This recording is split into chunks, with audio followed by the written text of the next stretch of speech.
I raised my nephew as my own son because my sister didn't want him. Now her daughter is jealous of her brother because they're turbo poor. When I, 43F, was 18 and my sister, 47F, was 22, she became pregnant with my nephew, Luke. My sister and her then boyfriend, who is now her husband, didn't show any interest in Luke when he was born, so I took on the role of caring for him. I enlisted the help of my grandmother, who was a tremendous support and an angel, and she watched over him while I was in my last year of high school in exchange for me cleaning and cooking for her on the weekends. My parents weren't much help either. They would give me about $100 a month for Luke, and if you have a kid, then you know it's not much, so my grandmother and I were the only ones taking care of him. A year after I graduated from high school, I was kicked out with my nephew because my parents, sister, and her husband didn't want to deal with us anymore. My sister said she wished she had never given birth to him. I immediately went to my grandmother, and we visited a family law attorney. I obtained custody of him, and my sister and her husband signed their rights to me, so I will be calling Luke my son instead of my nephew. From then on, I lived with my grandmother, and while I attended community college and worked part-time, she looked after my son. It was a lot of work, especially when my grandmother passed away when Luke was 6. In her will, my grandmother left 90% of her things to me. This event prompted my parents and sister to reach out to me under false pretenses to reconnect and meet my son. However, the reunion didn't last long, and I made it clear to them that they could either behave appropriately or never see us again. My dad chose to genuinely reconnect with my son and me, and now we're close. On the other hand, my mom and I don't talk much, but she treats Luke kindly. When Luke was 8, both my sister and I became pregnant. That's when my sister decided she wanted my son back, and started telling him that my husband and I wouldn't love him anymore once my, in her words, actual son arrived. For context, my husband met Luke when he was 5, and we were already together for a year before that meeting. My husband treats Luke like his own, and we got married when my son was 7. We adopted him when he was 9, with his permission. We discovered that my sister was spreading these hurtful ideas when Luke broke down crying one day, expressing fear that we would abandon him once his younger brother was born. He explained what my sister and her husband had been saying, and we reassured him that it would never happen. Luke knows he's not my biological son, but he is undoubtedly my son. After that, I cut contact with my sister and her husband again, and pursued family and individual therapy for my son. When I finally gave birth to his younger brother, I made it clear to Luke that our love for him hadn't changed. About 2 years later, when my sister reached out, I decided to go low contact with her, with the approval of my son and husband. My husband and I live comfortably, while my sister and her husband sometimes struggle financially. My kids engage in extracurricular activities, receive the presents they desire, and go on a big family trip every summer. Meanwhile, my sister and her husband can't afford much. When my niece was around 9, my sister began making comments about how I needed to pay for this or that for my niece, and I told her it wasn't my responsibility. Although I gave my niece the gifts she wanted, and took her out from time to time, it wasn't even close to how I treated my own kids. Now, my second son is turning 17, and my husband and I were discussing getting him an affordable starter car, just as we did for Luke when he turned 17. Simultaneously, my niece is also turning 17, and apparently, my sister told her she would get her a car. However, my sister can't afford to buy her one, so she asked me to do so. I refused, explaining that I hadn't promised her a car, and it's not my responsibility to provide one. My sister got upset and didn't talk to me for a while after that. When my son's 17th birthday arrived, we surprised him with a car. A couple of days later, my niece called me, screaming and crying, asking why I hate her and why I can't treat her the same as her brother. Calmly, I explained that things were different, that her brother is my son, and while she is my niece, I can't buy her the same things as my son. I clarified that, as an aunt, my role involves birthday presents, Christmas presents, and showing up when it matters, nothing more. I emphasized that her brother will always mean more to me than she ever will.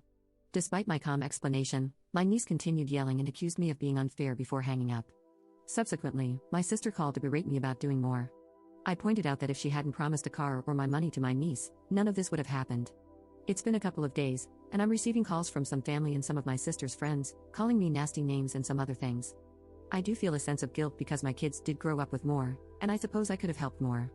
So, am I the jerk for what I said to my niece? Update 1.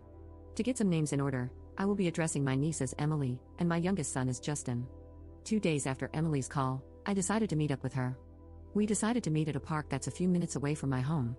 When we met, Emily seemed normal but a little bit tired. I told her I didn't mean to hurt her in any way, but she needs to understand it's not my job because I'm not her parent. She said she understood that, but she was jealous that her brother and Justin got everything they wanted. I told her that first, Luke isn't her brother, but her cousin because of how things happened. Second of all, they don't get everything they want, they work for it. They get good grades, do chores, and stay out of trouble for the most part. I then asked her the real reason for why she was acting this way, as she never had a problem before this. She started crying, saying it wasn't fair that Luke and Justin get everything they want while she gets barely anything. She claimed that Luke lucked out in life by being adopted by my husband and me. She asserted that she deserves to have what my sons have, and that as family, I have to take care of her too. I told her that she is part of my family, but not my child. I do love her, but she's not my responsibility. I then asked her why she feels so strongly about it. She said that even though her parents take good care of her, she feels like she's just an obligation to them. When she sees how Luke and Justin were raised, she gets jealous because, in her eyes, we don't view the boys as an obligation. According to her, we are a family that's always together, always works through problems, and helps each other. Even though I stayed in her life and took her out with my family, she always felt jealous that she had to be the one to leave. She felt second place and believed that since I took in Luke, I should take her in with no problem. I told her that while I understand her feelings, I'm not going to treat her as my kid. I didn't raise her, but I do love her. It's her parents' job to get her a car or to help her get one. She got more upset, saying that I clearly don't care about her, and she left. I texted her, saying that I do care for her, but I'm not her mom, and it's not my job. After I got home, my husband and I talked, and we decided to call my sister. I told her that my family and I are going full no contact. My sister then asked about how I'm going to get in contact with Emily. I told her Emily is almost an adult, she can contact me if she wants. She then asked me if I was going to get Emily a car. I said no and told her that it's her job, that she's her mother and needs to act like it. Emily needs her to be a mom, and I hung up the phone, blocked, and deleted her number. The next day, I got a call from my mom. She believes that I should give Emily some money for a car if I won't give her one.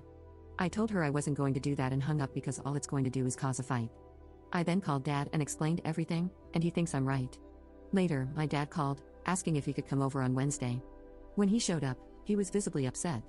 Mom gave a big chunk of money out of my parents' retirement fund to my sister.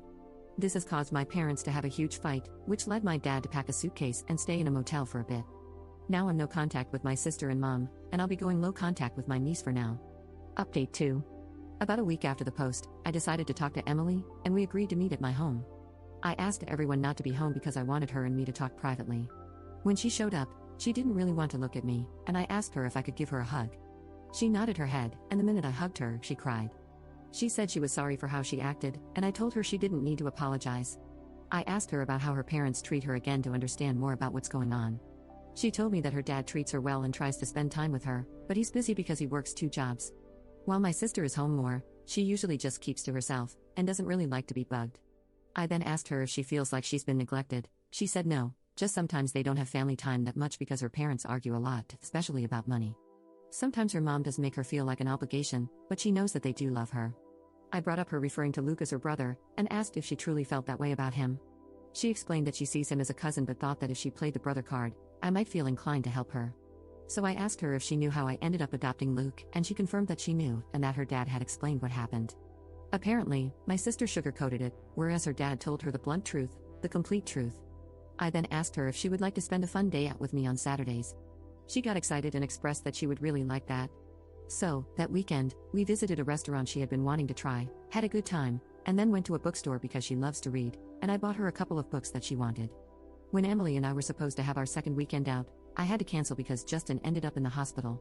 While at football practice, he got tackled, which knocked the wind out of him and caused a bad asthma attack. This happened on a Friday, and Justin stayed at the hospital until Sunday. Emily and I were supposed to go out on Saturday, and that morning I called her and told her I had to cancel. Before I could tell her why, she started yelling at me, saying I never cared about her and hung up the phone. I tried calling her back, but it went straight to voicemail. Then I sent her a text saying that I didn't mean to hurt her, but Justin was in the hospital, and that we can have our day next weekend, but I never heard back from her. 2 days ago, my family and I were out for a family night when my neighbors called, saying that they called the cops because someone was vandalizing one of our cars. When we got home, the cops were there, and it was Justin's car. The car had scratches, little dents, paint, and there were 2 broken windows. My husband and I checked our security footage, and you could clearly see Emily and someone else vandalizing the car. My husband gave the video copy to the police, and Emily and her friend got arrested the next morning. My sister and mom came to my house, screaming that I was ruining my niece's life, and if I loved her, I would drop the charges.